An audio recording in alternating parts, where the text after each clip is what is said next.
വയനാട് ഉരുൾപൊട്ടൽ ദുരന്തത്തിൽ കേന്ദ്രത്തിന്റെ അവഗണനയിൽ വ്യാപക പ്രതിഷേധങ്ങളാണ് സംസ്ഥാനത്തുള്ളത്. ജൂലൈ 30-നായിരുന്നു നാടിനെ ഒന്നാകെ പിടിച്ചുകുലുക്കിയ മുണ്ടക്കൈ ചൂരൽമല ഉരുൾപൊട്ടലുണ്ടായത്. നാളിതുവരെയായിട്ടും ഇതിനെതിരെ ഒരു പരിഹാരവുമായിട്ടില്ല. വയനാട് ഉരുൾപൊട്ടൽ ദുരന്തത്തിൽ കൂടുതൽ സഹായം കിട്ടാൻ കേരളത്തിന് അർഹതയുണ്ടെന്ന് കേന്ദ്ര സർക്കാരിന് ബോധ്യപ്പെടുത്തണമെന്ന് സംസ്ഥാന സർക്കാരിനോട് ഹൈക്കോടതി നിർദ്ദേശിച്ചിരുന്നു. ഇതിനായി കേന്ദ്ര സംസ്ഥാന സർക്കാരുകൾക്കിടയിൽ മധ്യസ്ഥതയ്ക്ക് തയ്യാറാണെന്നും ഡിവിഷൻ ബെഞ്ച് അറിയിച്ചിരുന്നു. ഇതിനിടയിലാണ് 2018 പ്രളയത്തിലും വയനാട്ടിലെ ഉരുൾപൊട്ടലിലുമടക്കം ദുരന്തകാലത്ത് എയർലിഫ്റ്റിംഗിനായി ചിലവായ മുഴുവൻ തുകയും കേരളത്തോട് തിരിച്ചടയ്ക്കണമെന്നാവശ്യപ്പെട്ട് കേന്ദ്ര പ്രതിരോധ മന്ത്രാലയം കേരളത്തിന് കത്തയച്ചത്. ഉരുൾപൊട്ടൽ ദുരന്തം കഴിഞ്ഞ മാസങ്ങൾ കഴിഞ്ഞിട്ടും വയനാടിന് പ്രത്യേക പാക്കേജ് കേന്ദ്രം പ്രഖ്യാപിക്കാത്തതിനാൽ വലിയ പ്രക്ഷോഭങ്ങളാണ് സംസ്ഥാനത്തുള്ളത്.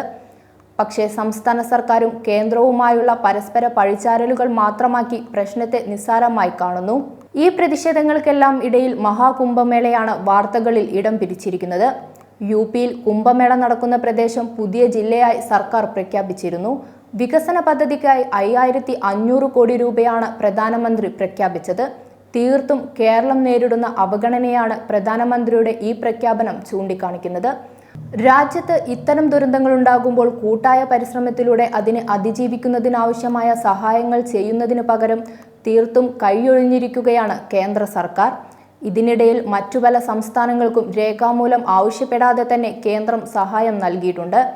വയനാട്ടിൽ ഉരുൾപൊട്ടൽ ഉണ്ടായി ദിവസങ്ങൾക്കുള്ളിൽ കേന്ദ്ര സംഘം വന്ന് സ്ഥിതിഗതികൾ വിലയിരുത്തുകയും അവലോകനം നടത്തുകയും ചെയ്തിരുന്നു.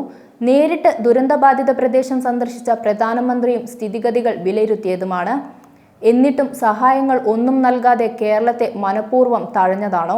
220-ലധികം പേരുടെ ജീവനെടുത്ത വയനാട് ഉരുൾപൊട്ടൽ ദേശീയ ദുരന്തമായി പ്രഖ്യാപിക്കണമെന്ന സംസ്ഥാന സർക്കാരിന്റെ അഭ്യർത്ഥന പോലും നിഷേധിക്കുന്നതാണ് കണ്ടത്.